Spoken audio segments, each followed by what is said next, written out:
Assalamualaikum warahmatullahi wabarakatuh. Di sini saya Sofi Imratul Karimah dari kelas Etnopolitik A2 akan menjelaskan mengenai fungsi dan strategi pihak ketiga dalam konflik etnopolitik. Sebelumnya, titik awal keterlibatan pihak ketiga dalam konflik etnopolitik pada umumnya adalah ancaman eskalasi yang akan segera terjadi ke tingkat militer atau kejadian yang sebenarnya. Peran dan fungsi pihak ketiga dapat sangat bervariasi tergantung pada konstelasi konflik dan kemampuan untuk didekati serta sifat aktor yang terlibat. Namun pada fase inisiasi, fungsi-fungsi berikut sangat penting. Pihak ketiga memiliki peran, yaitu yang pertama, pihak ketiga dapat mengetahui apakah ada kemauan dari pihak yang bersengketa untuk mencapai penyelesaian konflik yang disepakati bersama, dan jika demikian, seberapa besar hal itu. Dalam keadaan tertentu, hal itu juga dapat menumbuhkan kesediaan ini dengan menunjukkan konsekuensi dari perkembangan yang tidak bersahabat atau bahkan dengan menahan kemungkinan sanksi negatif ataupun positif. Yang kedua yaitu menguji apakah hubungan kekuasaan antara pihak-pihak akan mengakui penyelesaian konflik yang disepakati bersama, dan jika demikian sampai sejauh mana.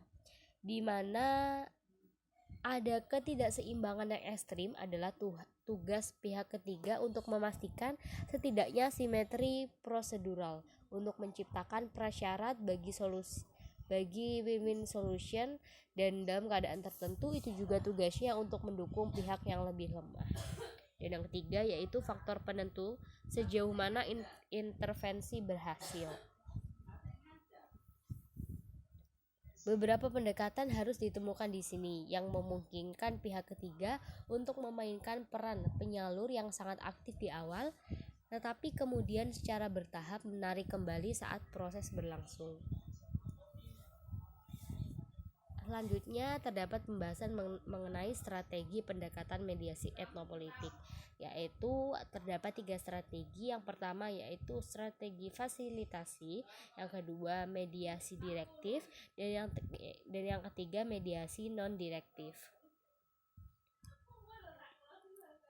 Masuk kepada pembahasan strategi fasilitasi. Strategi fasilitasi menggeser bidang konflik yang terkait subjek ke latar depan. Dengan kata lain, perhatian utamanya adalah membantu orang-orang yang terlibat dalam perselisihan untuk bertemu secara langsung dan bekerja dengan mereka dalam persepsi masing-masing tentang konflik.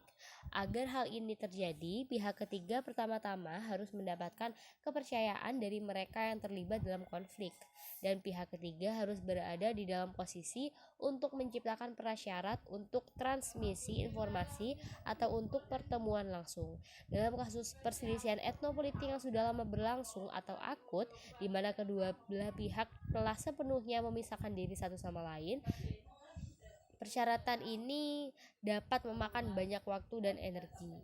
Oleh karena itu, pada awalnya mungkin perlu untuk bertemu dengan para pihak secara terpisah dalam waktu yang cukup lama untuk membangun kepercayaan yang diperlukan pada fasilitator dan untuk meningkatkan kesediaan dan kemampuan masing-masing pihak untuk bertemu langsung dengan pihak lain.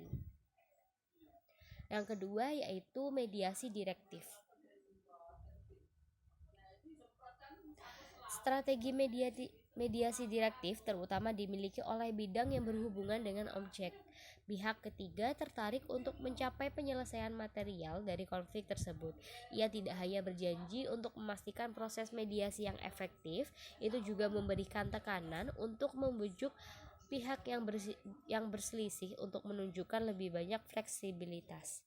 Cara lain untuk memberikan pengaruh adalah menunjukkan biaya non-regulasi untuk melaporkan pengalaman positif dengan kesepakatan dalam konflik serupa, atau untuk mengubah konteks di mana konflik sedang dimainkan.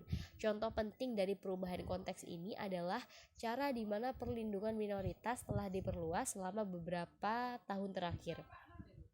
Advokasi yang disengaja atas hasil-hasil negosiasi tertentu memiliki konsekuensi langsung sejauh menyangkut implementasi dari setiap kesepakatan yang pada akhirnya disepakati. Oleh karena itu, pihak ketiga harus memikul lebih banyak tanggung jawab.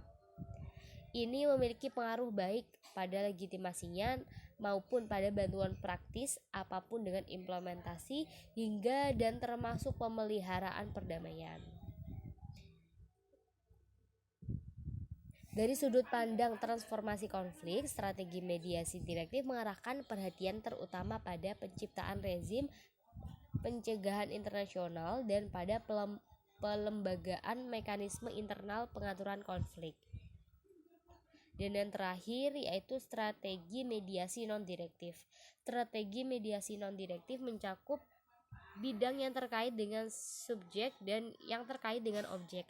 Sebagai sebuah konsep, ia paling mendekati pemahaman intramasyarakat tentang mediasi seperti yang telah berkembang selama 20 tahun terakhir di Amerika Serikat dan sejumlah negara Anglo-Saxon lainnya.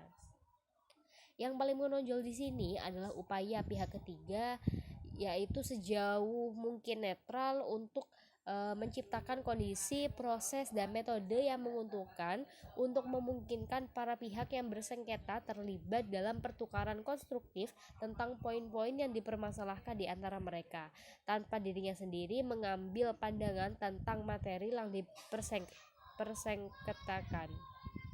Memperbaiki hubungan melalui fasilitasi merupakan prasyarat untuk pendekatan ini, tetapi mediasi non-direktif juga melibatkan sebagai bagian dari pendahuluan, identifikasi yang tepat dari aktor yang bertanggung jawab, pembatasan masalah yang dipersengketakan, dan penetapan kontrak yang mengikat para pihak untuk menghormati aturan main tertentu.